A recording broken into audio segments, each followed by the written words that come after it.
Welcome to another edition of Legend in Two Games. I'm Isaiah Rhodes. Frank Tier. Frank, was good, man? What's good? How you doing today, bro? I'm good. I'm good. So we back at it. It's been a lot been going on since our last episode. We're gonna pivot a little bit for this one. It's been a lot going on in regards to hip hop. More recently, Cardi B just released her imaginary player rendition. And if we talk about the history of hip hop, which we'll definitely get into, Imaginary Players is an elite B-side record, classic record by Jay-Z, sample from Renee and Angela's Imaginary Playmates classic. So shout out to them as well. You know what I mean. Also, when Jay was throwing some shots. Oh, at Mace. Oh yeah, that was a cool little. I mean, back and forth. Yeah.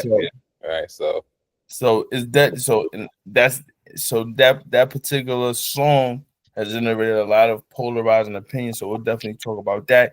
And also, there's been a lot of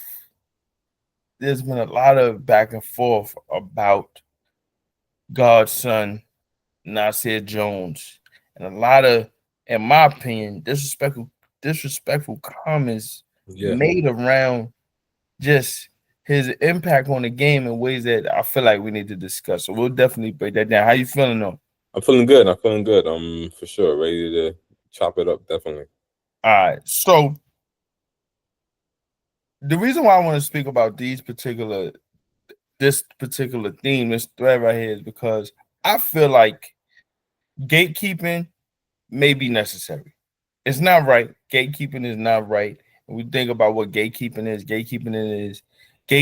is trying to withhold information which could prevent others from progressing, and particularly exploiting that information for personal gain.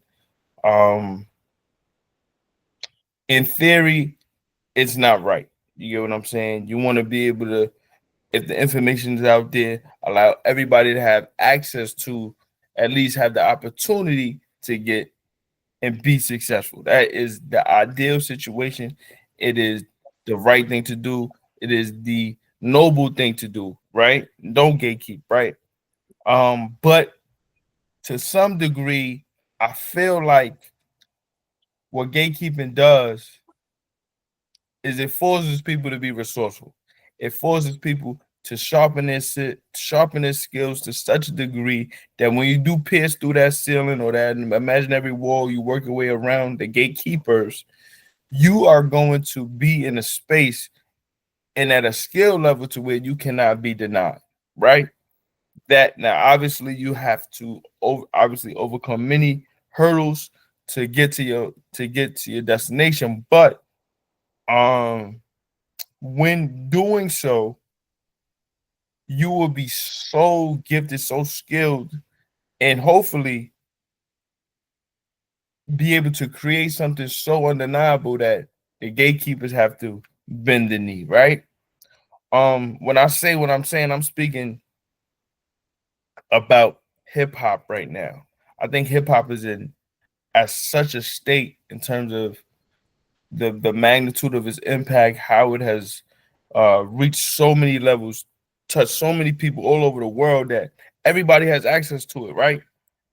Right, but the skill level is diminishing in terms of rap music. It's diminishing, and what's happening is everybody is so easily apt and can get to it in such a way that you don't have to work on the skills anymore to be good.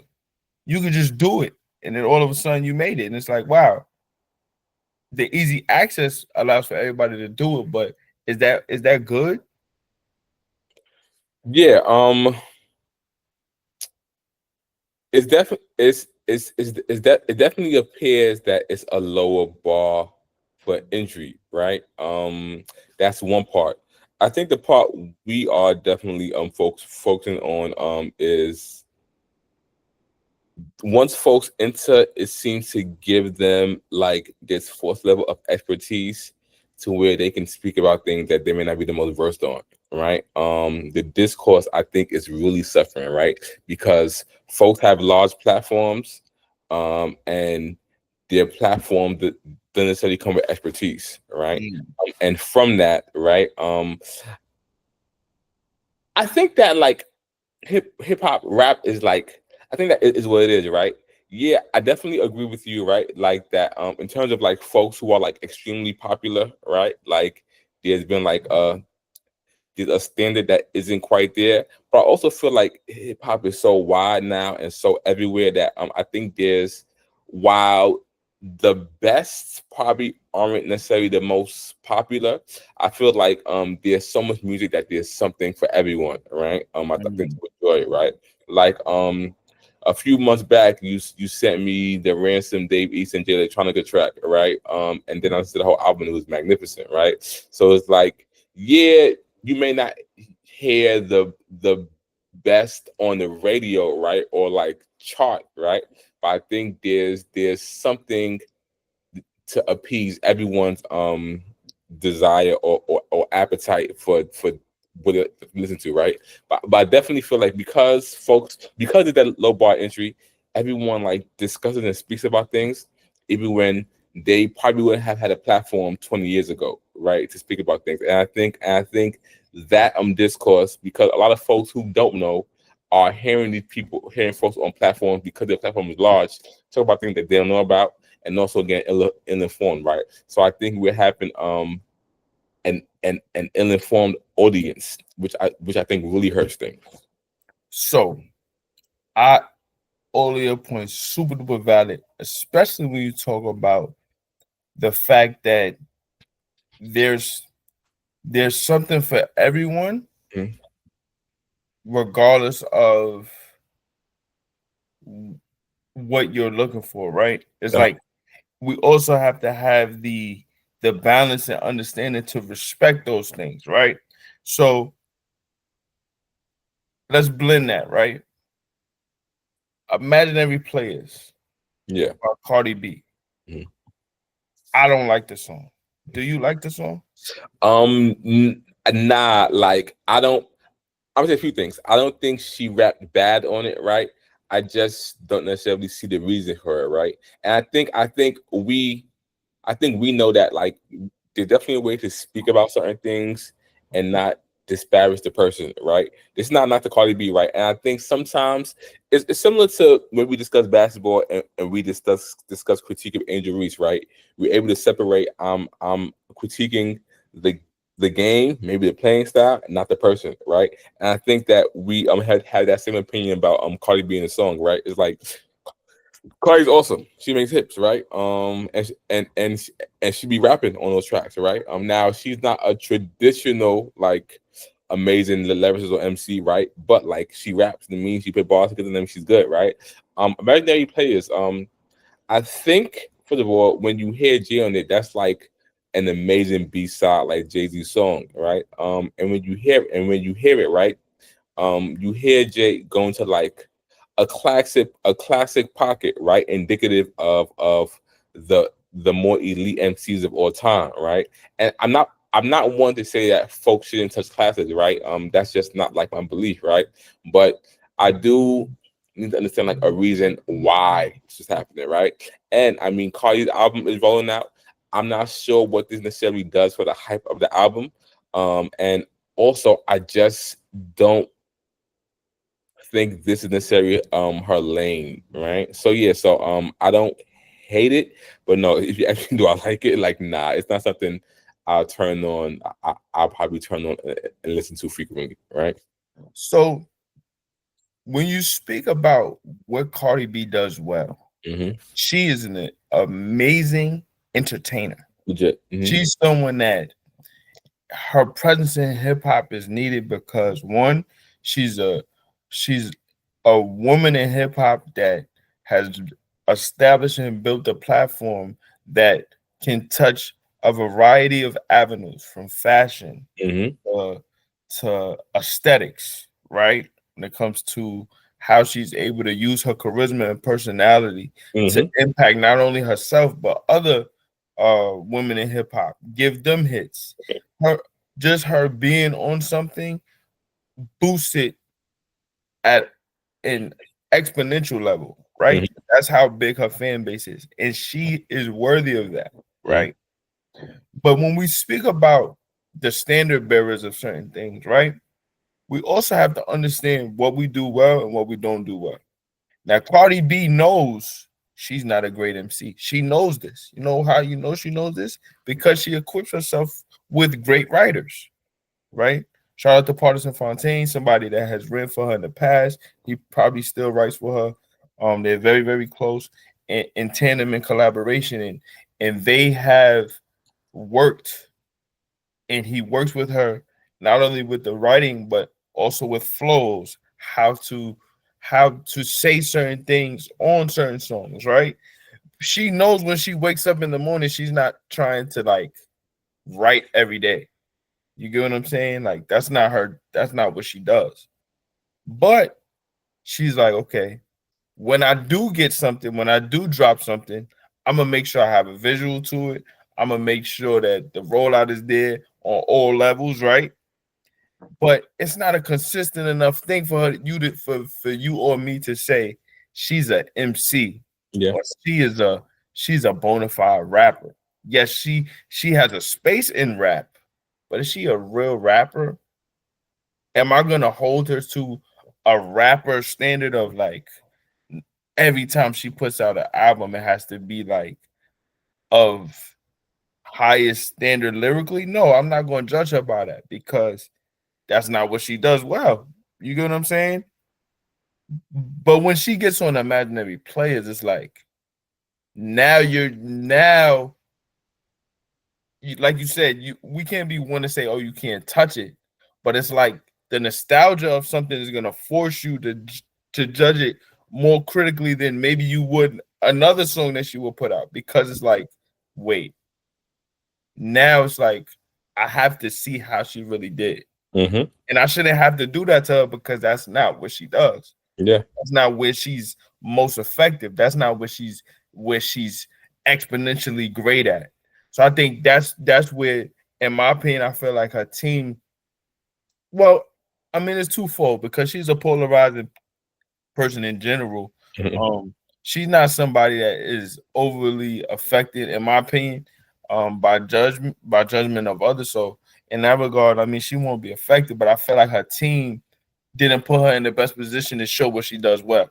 Yep. You know what I'm saying? Like imaginary players is not a beat or an instrumental where she's gonna, in my opinion, where she's gonna shine.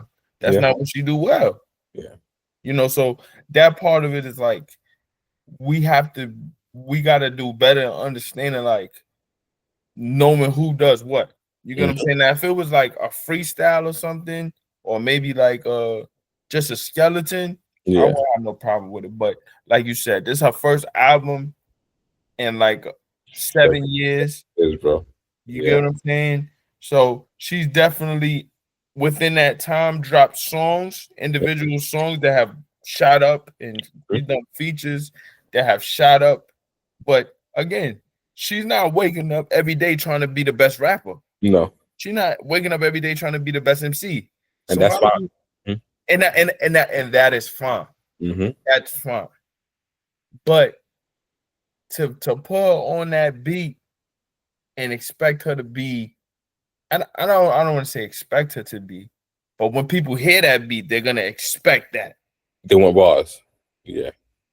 You know Yeah. what I mean? And even if she did try her best, which I do think she did, like considering her limitations Yeah. as an MC, she still tried Yeah.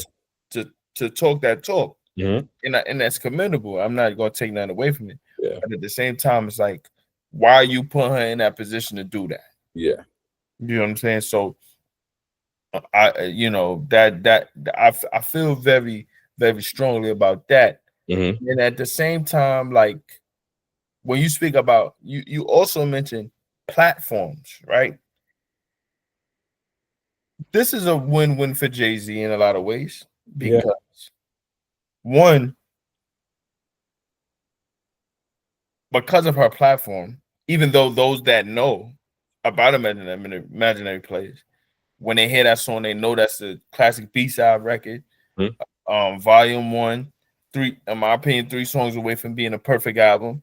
Hmm. Um, the the standard of that song already established, but in this new digital age, the streaming is going to go up. Hmm. Cardi B's platform allows for that. You Yeah. get what I'm saying? It's like Renee and Angela also, they're going to get a lot of kickback from it because that's, you're going to know where the original come from. The idea that that can happen because somebody like Cardi B, who's so rich in a fan base, Hmm. that is good for Jay-Z. That's Yeah. one.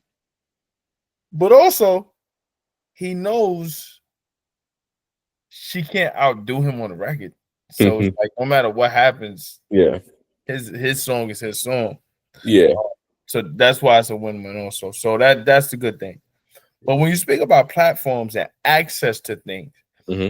one of the things that has been really, really has been an issue to me, and we've spoken about it off air, is like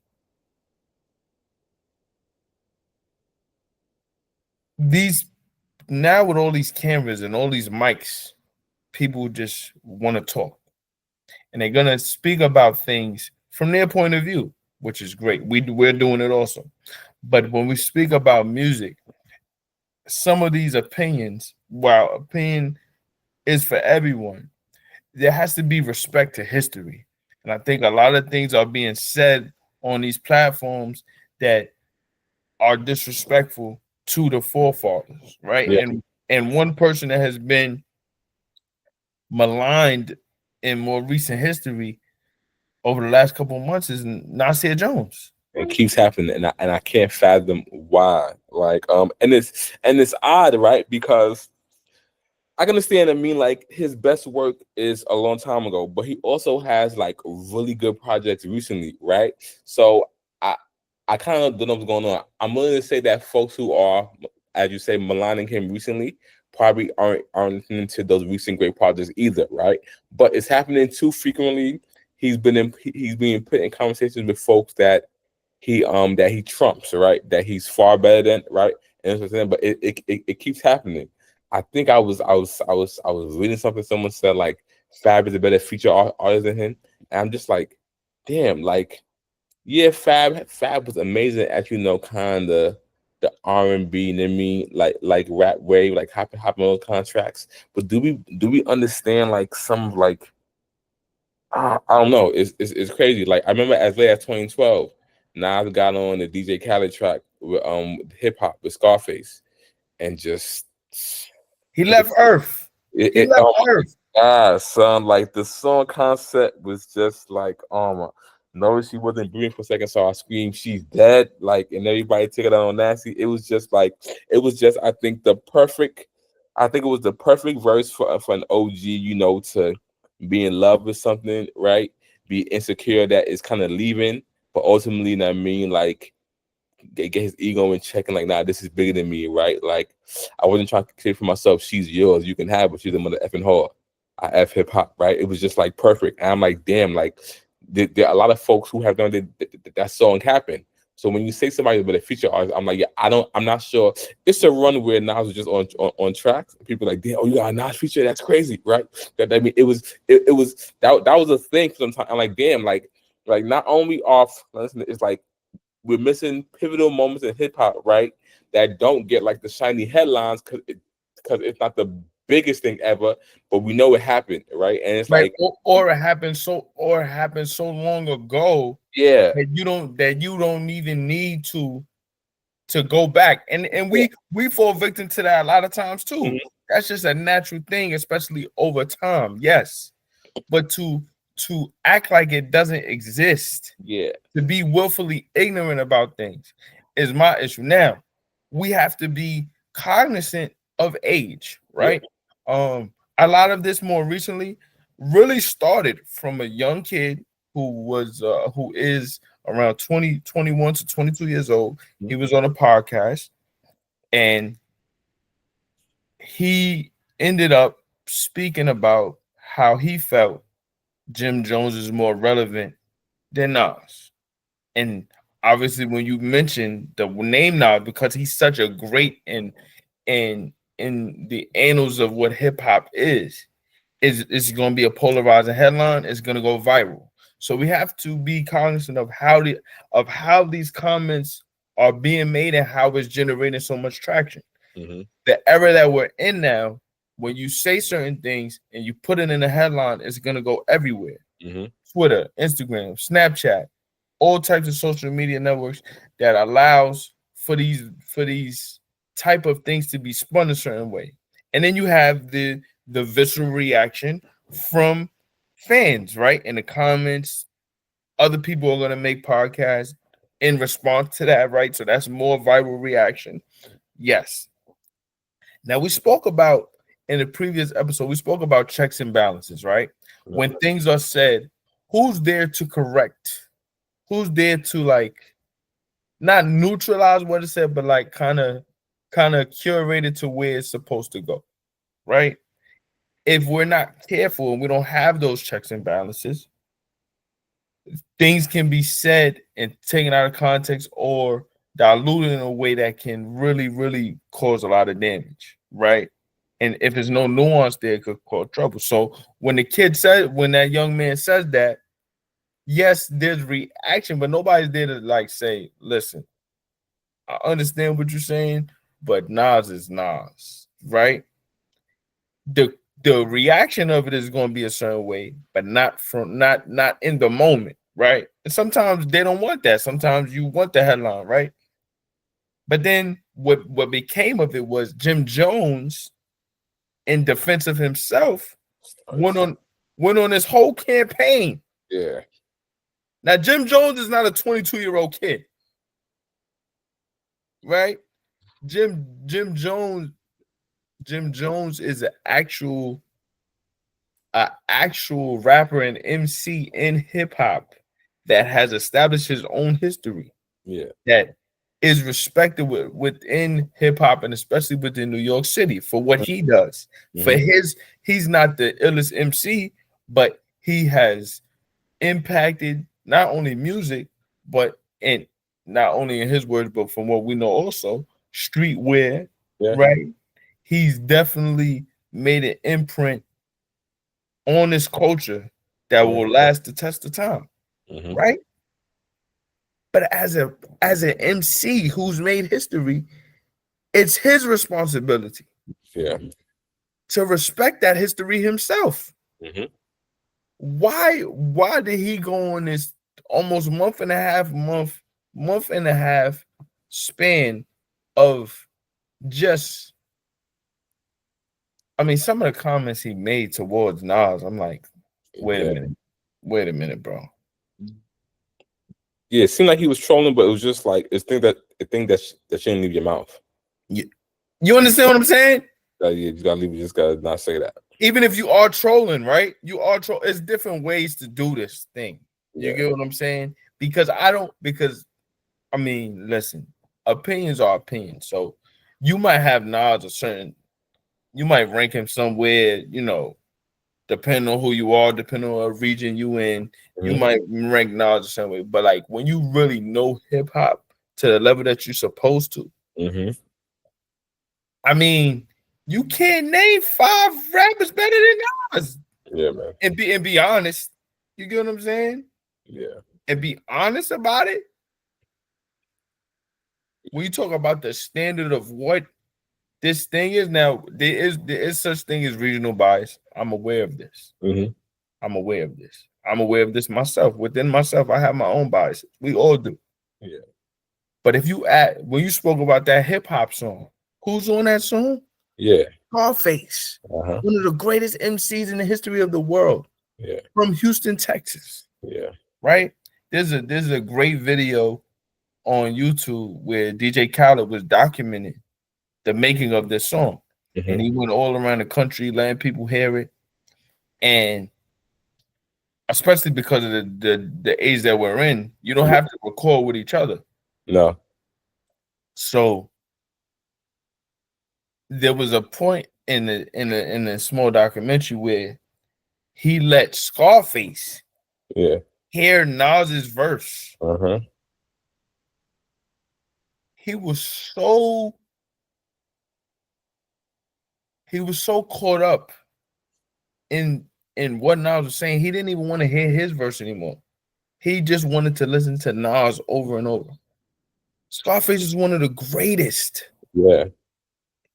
He's one of the greatest. And he gives it up to Nas that way. And I'm not saying Jim, obviously, if you go back to the history, Nas and Jim Jones have their own history because of, diplomats and Rockefeller and how that Jay-Z and Nas took off. Uh-huh. But you got to understand, for the Jay-Z and Nas thing to be what it was, Nas had to be somebody. Acknowledgement of his greatness. Yeah. You get what I'm saying? He's a worthy competitor. Yeah. He is Nas. Yeah. Yeah, and it's going on too much. Like shout out to Jada and Fab. People like ranking them over Nas. I'm like, I think we have to know that you can't put people in the same category as Nas, right? And that doesn't invalidate how great they are, what they've done.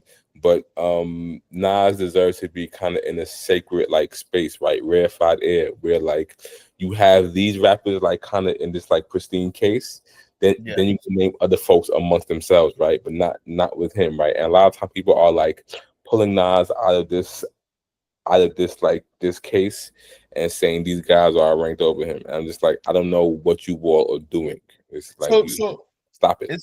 It's funny you say that. I want to ask you this. We easily can do that in sports. We easily know how to rank or how to distinguish who does what and where. But do you think that music is so subjective in terms of how it impacts us that makes it very difficult for others to do? Yeah, yes, for sure. In sports, I think, even though sometimes we hear some crazy thing in sports, right? And sports can be difficult either, right? Because so much of it is like aesthetic. So people that build folks. I want to say most people know, and they like accolades, something like that. Have folks in a sacred space that folks kind of most people don't to touch it. I think with music, right? So much of it is like how we feel, how we relate to it, and a lot of it is who's popular, right? I think that's hard, right? So I think that oftentimes allows folks to disregard some folks more easily, right? Because I don't think they haven't heard it. We saw the convo that again Ray Daniels and Mickey Fax was there, right? And Mickey Fax said, "Yo, you pick Fiasco, I rap for everybody, right?" And the folks there are laughing, people in the comments are laughing, but also people who know are like, "Yo, like y'all saying this because I'm not even sure how much Lupe work y'all have heard, right? To saying this, right? Because we know to say that he's as good of a lyricist as anybody is not blasphemy, right? We know that he's not as big as Jay. He doesn't have the career of Kendrick. He doesn't have the legacy of Andre. But Mickey Factor saying, I'm meaning just like the ability to like put pen to page, right? He can do anything with anyone, right? And people are laughing, and it's because he's not as popular, right? And that's okay to admit that, but to laugh and invalidate it because Lupe has over a 20-year career, right? He also has really good late albums as well, right? You know, it was an in between where he, you know, like he some the quality of the work dwindled a bit, right? Luckily, he's also always been there, but like Lasers, this Full Liquor 2 that weren't as good. But after that, he caught steam again, right?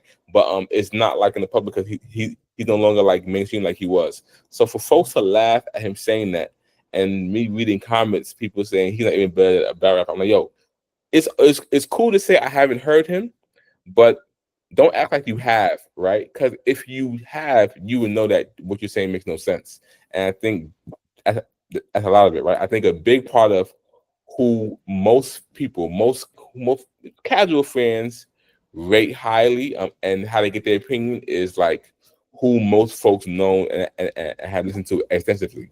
And I think that's part of the problem also. So to that point, I think especially when we speak about who's saying these things, somebody like Ray Daniels, a long-standing executive within the industry, you would expect him to have a more well-rounded point of view You would hope that would allow his perspective to reach those that may have a limited perspective. The ones that are well-rounded are supposed to be able to say, listen, y'all might not be aware of Lupe, but Lupe has had such and such and such and such and such. Yeah. Right? That's supposed to happen, but Yeah. that's not what's happening. No. When we think about more recently, back to Jim Jones. Jim Jones has his own podcast now, and most recently he had Fabio Foreign on there, right? And now I preface this by mentioning Fabio Foreman is around our age. He's like 34, 35 years old. 35, I believe. Yeah. Right. And he wants to, and his because he's on Jim Jones's platform, he wants to try to validate what Jim Jones was saying. Yeah. Right. And in doing so, now Fabio Foreman is a rapper. He's a somewhat popular rapper especially within the more recent years, I would say around 5 to 6 years or so. He's built his name especially within New York City. He's had some hits. He's been on a Grammy-winning album by Nas, by Nasir Jones. He's on that album, right? To validate what Jim was saying during that month and a half span, he's gonna say, I know that he says, I know that Nas is a great. I know I don't want to disrespect him like that. And he mentioned that Nas had him on a Grammy-winning album, King Disease, right? Which came out within the last 5 years. Yeah. Right. But he says, I really only know one Nas song, which is One Mic. Right? He says, I grew up on Chief Keef and Meek Mill. Yeah, man. What are we doing here? Yeah, and again, we hope what we're saying isn't being taken as this is not about Chief Keef or Meek Mill. This is not about them. And we hope what we're saying is not us being taken as being pretentious, right? Or like scholars of hip hop, but it's just like, damn. You would hope that folks have at least the awareness to know that while I'm saying this, I know how it's gonna be perceived, right? Like, yeah, like look at Fabio. Some of it makes sense, right? I mean, like he's a gangster. He's 35. Perhaps doing it doesn't make sense. It doesn't make it. It doesn't. But I'm saying this right from the years of which like his formative years, like 15 to 20 and stuff. Dipset was hot, right? Jim was like scheming, right? So I can definitely see him not going back and listening to Life's a Bitch, right? Like I can see I can see not knowing stuff, right? But to not have the awareness and to know that damn, when you get older, those things that you revisit, or like to say that I grew up on like Chief Keef and Meek Mill is like, I'm not sure if you grew up on that, right? Because that's so recent, right? You were already like older, right? You in your 20s, bro. Yeah, right. So that's not so. It's just like damn, right? That's what I'm saying. I would have been okay with it if he says I related to like what Jim's music more because because when I'm from New York City and when Dipset was hot, I was like a teenager. I would have been okay with him saying that, right? Legit, right? But I'm not okay with him saying because my thing is that mean when not put you on the album, you didn't go back to another song, listen to it, right? Like that's why I'm at with it. Yeah, so I wasn't making an excuse for him, right? I could just say all things considered, I can see why somebody like him may listen to a Jim more than Nas, right? That's okay. But I can't see that while you became a rapper, you established. Like I think that there's a responsibility to go back and and do the work, right? And understand context, right? Understand why. Like why it's such an honor to be on an album of Nas, right? Like damn, like he put me on his album, right? So to be on his album and say I only know one song is like, huh?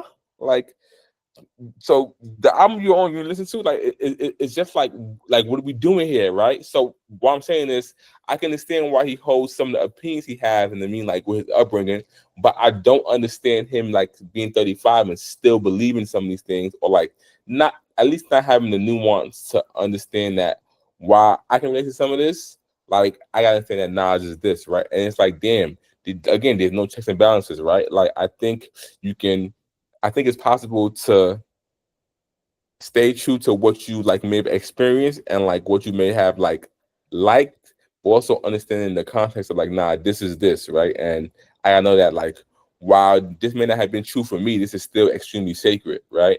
And to get up there and say you only like know like one song and you're like 35, it's like, and you're from New York City, it's like, damn, I get everybody Yeah, doesn't like everything. where did we Yeah, go wrong? yeah, right? Where did we Like go wrong? yeah, like you didn't hear it's like Stillmatic, right? Like so when him and JB popped up, like you didn't hear it, right?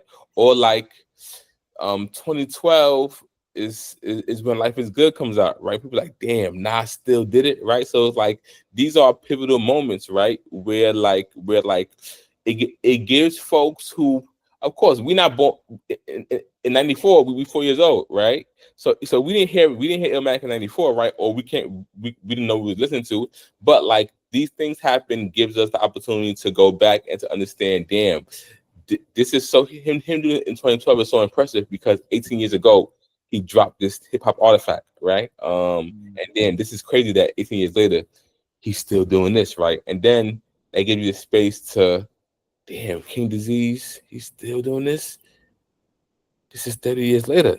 This is Yeah, crazy, right? Like it gives you the opportunity to really understand the hit. Like you're living in the midst of history, right? And there was none of that, right? There was none of that reflection from Fabio, and that's the most disappointing thing. when and I feel you made some great points about the the willingness to do the work, right? I feel like hip hop is such a powerful and grandiose genre right now to the point where you you don't necessarily need to, You right? don't know. You almost your point of, like you said, it's such a low bar in terms of point of entry. There's no standard that has to be built up for you to even get in it, No, right? no. When we speak about sports, you have to work Yeah. from you literally you got to start at the pee-wee level Mm-hmm. and go through all of those milestone benchmark moments of like of playing outside. Then you going from playing outside to now you want to do organized basketball. You got to work on your game fundamentally. Then you got to, okay, now I got I got to get on my high school team. I got to work through that. I got to do the AAU circuit. Then I got to go to college. Then after that, then I hopefully be able to be a professional, Yeah. right? The that's for all levels of sports though, right? Yeah. So there's at some point you have to watch others to figure out, okay, how am I gonna do this, right? Then you gotta develop your own game within that process, taking pieces from others, but working within self to be this thing, right? Yeah. Okay. By the time you get to the level, you're gonna have some history that has built up. You can say, yo, when I was growing up, I watched Barry Sanders, I watched Emmitt Smith, I watched James Harden, I watched Russell Westbrook, I watched Allen Iverson, right? I watched Derek Jeter, I watched Albert Pujols to become what I became, right? You cannot say you didn't do it. Now, in terms of music, we all listen to music, Yeah. right? But you can't honestly say you heard everything. And Of course. that's just honest, right? Yeah. But at the same time, when you get to the professional level of sports, you can't say you don't know Michael Jordan, No. right? You can't say you don't know LeBron James, Yeah. right? And to your point, the accolades and the history is going to be there enough for you to say, wait, I didn't even know LeBron scored that many points. How do you know he scored that many points? Because when you start looking at how many points you score, you're like, damn, he got 40,000. Yeah. That's crazy. Wait, what he was averaging? Oh, he got 330s, basically four. He was getting, but I mean, like you can contextualize. Right. And I feel like, to your point about maybe in terms of the age and maybe not understanding or going back and saying like 94, you know why Illmatic is such a poignant and pivotal album in hip hop, because when it dropped in the heart of a West Coast takeover that was an avalanche, right? Doggy Style is out, the Chronic is out, the East Coast got to come back, right? When he drops Illmatic, it's like the highest level of what MCs can do, right? And then what also adds to it is that Ready to Die comes out the same year, right? Into 36 Chambers, Wu-Tang is out in 93 as well. So you have all of these albums coming out from different entities that are standard bearers within, and this stands the test of time within all of this great stuff. And right? homie not 21 yet. He's not 21, but yeah, listen, he comes out with that and he has to live up to that himself. Yeah. Right? He has to live up to that standard that all these other rappers are living up to. What is his next album going to be? He comes out with It Was Red, and Jay-Z comes out with Reasonable Doubt. So now you're doing it again. And like you're saying, he's still doing it in 2020, 2022, 2023, 2024, 2025. He can go on orchestra level tours around the world. Right? And as an MC, right? Now everybody's aspirations are different. I can't put these aspirations on everyone. What I'm saying though is that is an example for Fabio to look at and be like, yo, I could do that. He's doing that. I was on his album. He put me on his album. He opened up his platform of millions of fans to me as a regional NYC rapper trying to build my name. That's the level of respect and reverence you're talking about that somebody of his level should have. And I think that's what's missing. Now, when we let's bring it back for a second. When we were speaking about gatekeeping and what and why it's important, I'm not saying that, you know, nobody should touch these records, or nobody should be inferior or feel like they can't be better than Nas or can't be better than Jay-Z. I'm not saying that. What I'm saying is that when you mention those names, though, you got to understand where you're going. You got to understand the level of reverence that these people have established because of the work they put in. So when you hear somebody like Kendrick on the Clips album, and he said all his residuals should go to Rakim, he's paying homage. Yeah.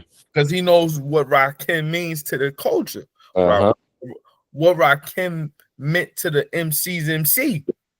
When in 2013, when No ID related to Kodak, and I was disappointed in him putting out Workout. Cole kind of spiraled, right? He was like, damn, man, I let Nas down, right? Like, he made a song about it. Yeah, right. And you know, Cole got a little defensive, but he ultimately he understood, and I mean, that the pressure is there. And then in true OG fashion, and kind of in Nas fashion, right? He responds, right? Like, I get it, right? And then like he even took, because I remember my good man Tayshawn, who's a big fan of both, he's like, nah, if Nas puts the button, I'm riding. Cause like J. Cole, like, let me take some shots.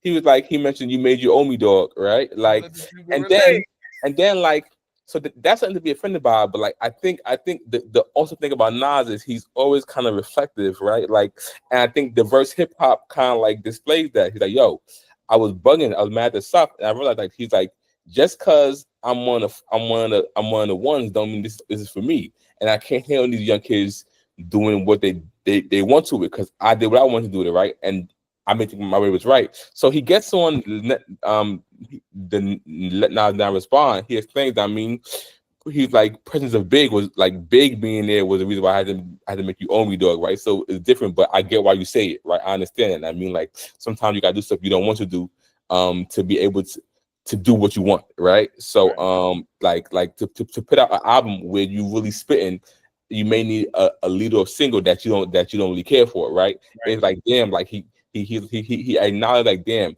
I get why you was hurt, and I mean, also get why you may have took what could be seen as shots, but nah, like, you didn't let me down. I mean, like I mess with you, and I mean, you're amazing, right? And I just wanted you to not think You have to do that. So he's always reflective. He's like the perfect elder statesman. And I think Cameron spoke about the like during the University of Hip Hop, right? I think he gave him a slot at Yankee Stadium, and he was like, I love that. I mean, because I didn't win at Nas in my career, right? Like it was beef and stuff like we. I was just he was like, yo, he put all that aside. I mean, and he always does what's best for hip hop, right? Regardless of personal feelings, right? So he was like that's just I mean that's a homage to him. So for someone like him to be getting like you said, malign and discredit in this way is just like the oddest thing ever because not only is he one of the illest, right? Like he continues to show you how ill he is, even 34 years after the world first heard him, right? So just Right. like yo, y'all just gotta do better at like knowing your history, right? Y'all can't when these platforms saying these things, right? Right. With someone like him, like no one should be played with, right? But he's definitely not the one y'all be playing with this way, right? It's just crazy that y'all don't understand that, right? Right. So I think that's And where frustration comes from. and it's not only that, it's like it's a willful ignorance. It's like Legit, y'all are happy to get on these mics just talk. and speak so flagrant about things y'all really don't understand. But I think you mentioned a point with your Ray Daniels point and just being on a platform, not necessarily him, but people that get on mics and they say things they don't want to admit that they don't know. So they would rather just disrespect or disregard. And it's like, it's okay to say, I wasn't aware of this, or I didn't know that this existed. Let me go back. Because if you are open to and can show that level of vulnerability, now you can come back and say, you know what? I went back and I listened to this, and let me say, this might not be what I'm into, but I could understand why this was big at this time, or he or she put in enough work to be able to do how they built their name. They did enough to build that level of name. I apologize. Nobody wants to do that. Now to Capo's credit, to Jim Jones' credit, he had to come out and say, you know what, I was trolling. Yeah. This is a time of algorithm, and I needed to agitate and build enough polarization to get my streams up. He admitted that, you know what I mean? And while he did go on his rant, he did acknowledge, when I was coming up, I knew every Nas song. Yeah. You know what I mean? Because Nas was Nas. Mm-hmm. And in true Jim Jones fashion, he had to ride for himself. But like you said, even if you are trolling, there's certain things you shouldn't touch. Leave alone. You know what I'm saying? So I think in totality, like you said, we don't want to put a cap on people's ceiling or say what they can't do or the level that they can't reach, but it's like whilst trying to reach for those levels, be mindful of who it is so that when you try to strive for that, you come correct. That's all it is. Yeah. You know what I'm saying? By the time Kendrick and Drake is done, they might be the GOATs. Yeah. Me personally, on a personal level, I will never personally say that, but I can't dismiss the history that they're putting in at this moment. In real time, they doing it. J. Cole, they on the run. Yeah. You know what I'm saying? So it's not like it can't be done, but they know what they have to overcome to do it. They know the classics that have been put out. They know the work that has been done. So when they do this, it's a reason why Kendrick got to wait every couple of years before he put out something, because he know in his mind, his body of work got to be pristine. Yeah. When Drake put out a hit, he can't just put out one hit. He got to keep putting out hits. He understands that he had to go on a run, right? Because you got better runs, right? Like you got a bad, you got to go. But who had it for a while? Like I got to do that, right? Right. But see, to do it at this level, you have to know what you're going up against. Yeah, right. And I feel like when there's things that are said, it's like people are just throwing things at a wall, hoping that it sticks because it'll go viral. But it's like you're disrespecting Michael Jordan right now. Yeah, man. You disrespecting Bill Russell right now. Huh? You get what I'm saying? It's like certain things shouldn't be said. Not saying that you can't be better than these guys, but it's like when you do it for real. Yeah. Don't do it in a disparaging or disrespectful way. Yeah. That's all we saying. Yeah. That's all. I think about the convo that Mickey was having with Ray Daniels and the dudes from On Your Leisure, right? And he didn't even mention that Jay-Z and Lupe were on the same song before, right? He was like, I mean, I could be wrong, I have to go back, but I don't know if he even mentioned Pressure, right? And it's like, yo, like, if you think he can't keep up with him, right? Look at this, right? He got 2 verses where he kept up with some, right? I personally think both verses are better than Jay's, right? I think Jay had a great verse. Right. I think wait, but you got to think about how Jay-Z is not somebody just gonna jump on anybody's song. Oh, so that's a thing, right? That's why I brought up. I'm into the band, but I'm like, yo, like he stepped into executive produce the album because he truly believed that Lupe was like one of those ones. You know what I mean, right? And then it's talked that Lupe and Jay was like in the studio together around like 03. So like he know like this kid is amazing, right? So it's like he's only on that for a reason, right? So I'm like, damn, he didn't even like, and it's like, damn, like so Ray Daniels never heard Pressure, like he says like Jay's his favorite, or like he thinks it's just the GOAT. You know that Jay was on a Lupe song, right? And like, regardless of who you think won, Lupe held his own with him, right? Held his own. Yeah, right. So it's just like, damn, I understand that it's a lot of music, right? And sometimes, like for example, you know way more music than me, right? It's just like, damn, like a lot of music to just to have heard, a lot of history, but damn, you can Google something as fast as you can type a comment that don't make no sense, right? Like instead of going on Twitter saying something that's not true or saying something that lacks information, you can just Google like the song, right? Or Google the thing and learn about it, right? So it's like we gotta be as fast to want to be enlightened as we are to want to respond by something that we want to know about. For sure, man. This was an exceptional conversation. We definitely gonna tap in soon for the next episode. Again, we just wanted to really tap in and really and really get to this level. And really just at least for me, I had to get that off my chest. But I'm glad to go back and forth with you in that regard. We got more episodes coming. This is 11 2 Games. I'm Isaiah Rose.